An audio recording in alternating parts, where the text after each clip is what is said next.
Like it's just lit. Like women's basketball, the game, how far it's come, the excitement, the attention. Maybe I'll start with you, Kels, because Lord Jesus, your team and their fans, Jesus, they be getting up in everybody's business. It finally happened. After weeks of coded language, subtle digs, and sideways glances from media talking heads, someone inside the Indiana Fever locker room had enough. And it wasn't just anyone.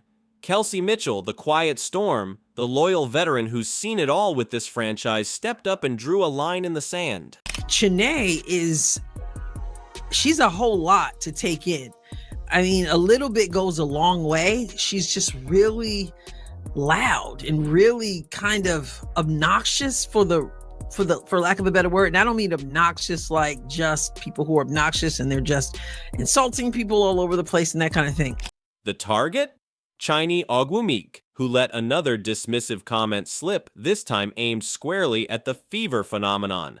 The spark ignited during a media panel, a seemingly casual conversation about the explosion of women's basketball. Jesus, your team and their fans, Jesus, they be getting up in everybody's business. Wait, I just noticed that.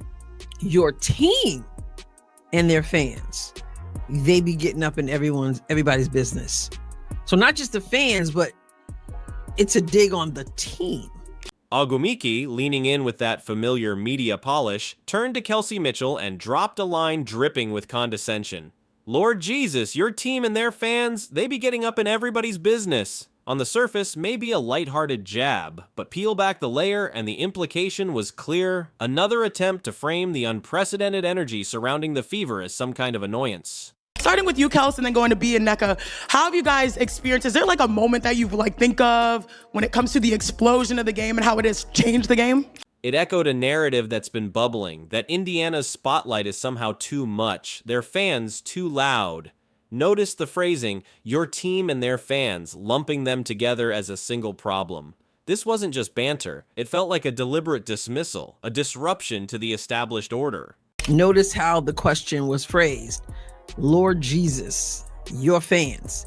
Once again, pushing the narrative that there's something wrong with Indiana Fever fans. I don't like that has become the accepted belief about the Fever fans. But Kelsey Mitchell is a professional, and before long, well, she's gonna kind of put them in their place in a way they didn't like, I'm sure. But Kelsey Mitchell, a 7-year veteran who has poured her blood, sweat, and tears into the Fever long before the current media circus arrived, wasn't playing along. When Ogwumike posed a follow-up question carefully worded to fish for a generic answer about the league's overall growth, Kelsey didn't take the bait. Oh man, I think I've seen both sides of it. For one, like being on a team with like Kaylin and knowing that some of the stuff and the wave that she created for like, as you know, where the game is and what she's been a part of, like as far as this process. Poised, calm, but with an undeniable edge in her voice, she looked straight ahead and delivered the truth Ogwumike clearly wasn't expecting. Asked about the moment she realized the game was exploding, Kelsey didn't hesitate. I've seen so much of it, and so I think for me lately was the shift in moments in Indiana, period, as far as like the arena where we started. And B was my vet, kind of, right?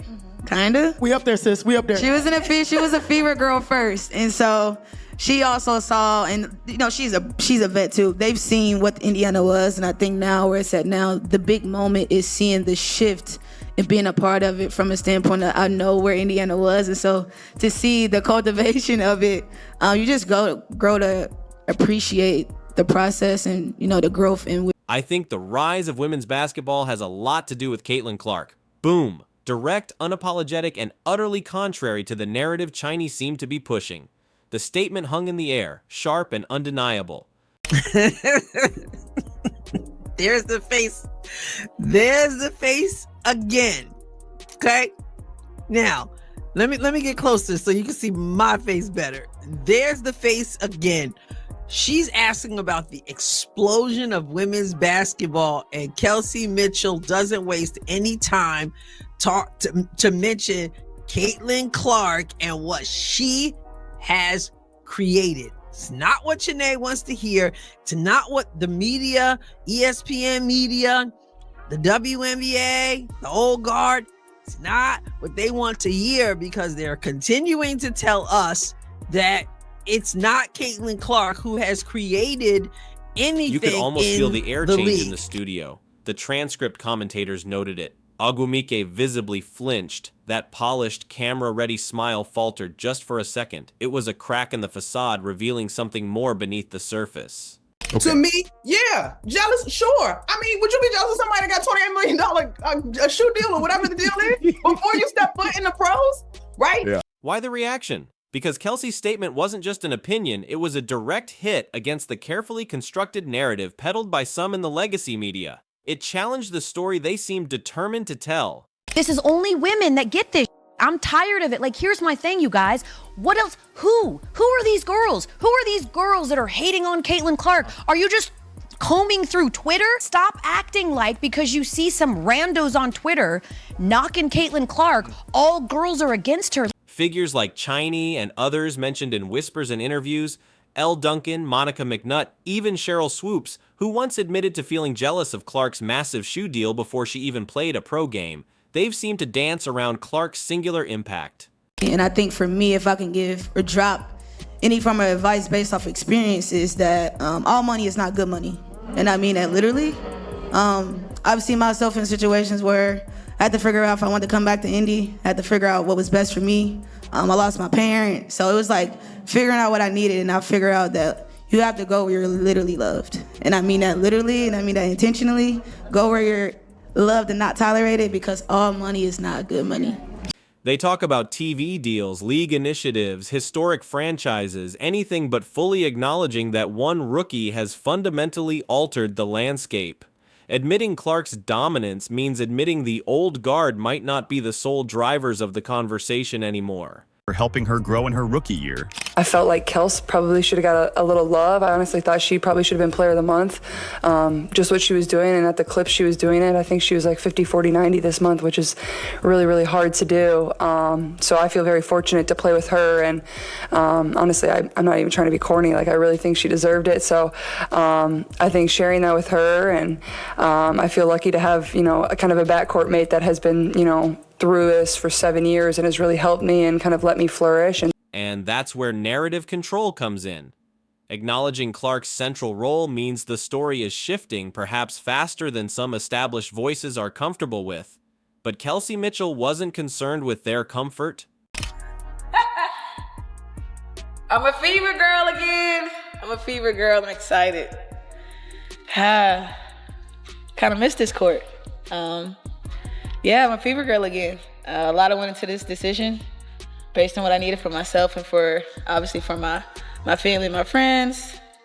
And Indy is a second home, so I thought I'd give this thing a go. Let's be clear.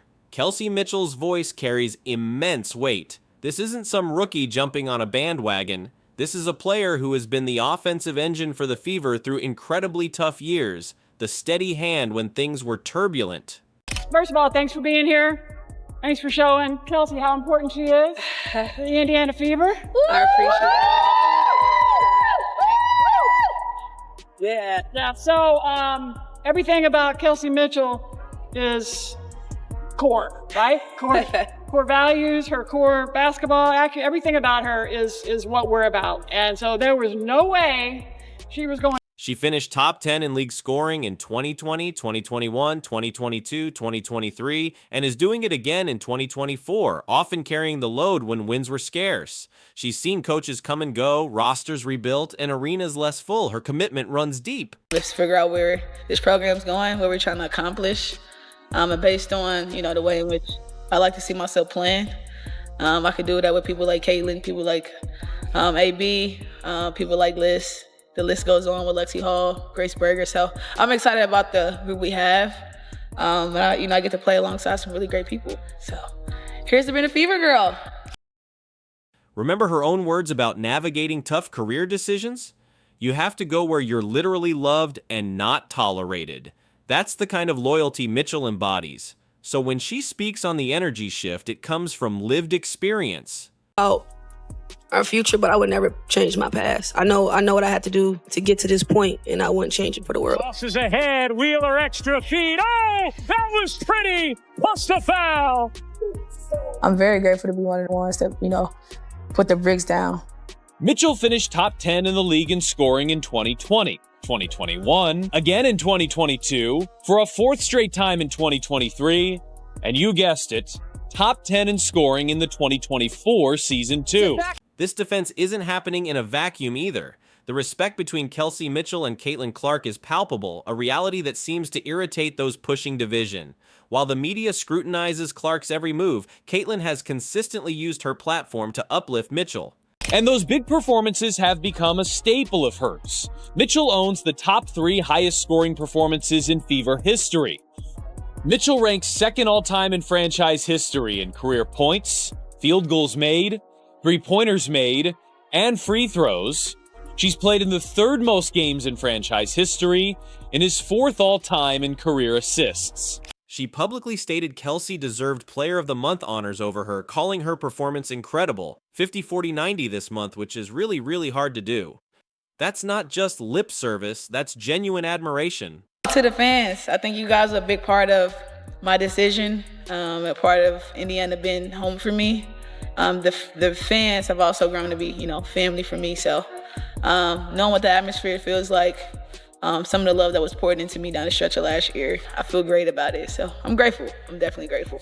Clark credited Mitchell directly for helping her flourish as a rookie, calling herself lucky to have a backcourt mate with 7 years of experience guiding her. That's not rivalry, that's partnership, that's chemistry, the kind that builds winning teams, and it's precisely that bond that likely fueled Kelsey's fierce response. Chanae asked about the explosion. Somehow she didn't expect Kelsey to acknowledge the CC effect, the Caitlin Clark effect, especially after she started off by trying to be disrespectful, by being disrespectful to the Fever team and the fans. But Kelsey Mitchell kept it real, and I could sense that it was awkward. It was an awkward moment for her because it was sort of like, Caitlin, like what? Now let's revisit Chinese comment about the fans, those passionate supporters getting up in everybody's business. This framing perfectly encapsulates the disconnect. Are Fever fans loud? Yes. Are they showing up in record numbers? Filling arenas home and away? Absolutely. Are they buying merchandise like never before? Undeniably. This is so interesting to me because this is a great time, a great opportunity for the WNBA. But you get people like Chanae who continues to say we, even though she does not play in the WNBA. But she is a representation of the media, how the media are, and how the media don't want to acknowledge what the Indiana Fever fans bring to this league. Yet, figures like Ogwumike seem to portray this energy as a negative, a nuisance. Kelsey's response serves as a powerful counterpoint.